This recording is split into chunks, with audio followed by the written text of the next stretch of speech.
বিচিত্র কর্মসূচির মধ্য দিয়ে অনুষ্ঠিত হল সৃষ্টি সাহিত্য উৎসব 2025। আজ দক্ষিণ জেলার বিলোনিয়ার জনগ্রন্থাগারে এক প্রাণবন্ত অনুষ্ঠানের মধ্য দিয়ে অনুষ্ঠিত হয় আয়োজন।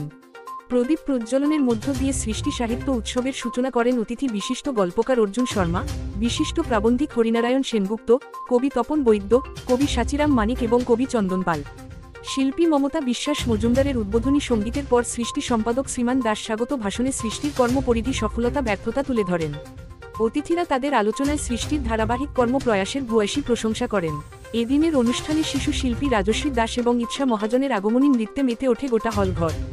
এ দিনের অনুষ্ঠানে সৃষ্টি সাহিত্য সম্মান, গল্পকার অনামিকা লস্করকে, সৃষ্টি সঙ্গীতকলা সম্মান, বিশিষ্ট সঙ্গীত শিল্পী পঙ্কজিনী আচার্যকে এবং সৃষ্টি অনন্য সম্মান যুবপ্রেরণা সামাজিক সংস্থাকে অর্পণ করা হয়।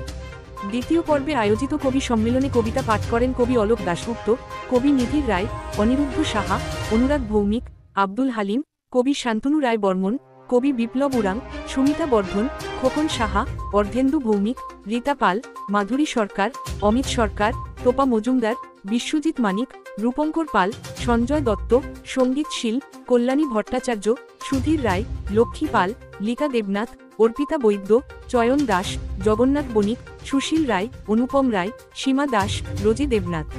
অনুষ্ঠানে শিল্পী অর্ণব দেবনাথ ও অমর সরকারের সঙ্গীত দর্শক সরকারের মন কেড়ে নেয়। আবৃত্তি পরিবেশন করেন বিশিষ্ট বাচিক শিল্পী তৃষা পাল। অনুষ্ঠান ঘিরে বিপুল উদ্দীপনা লক্ষ্য করা গেছে।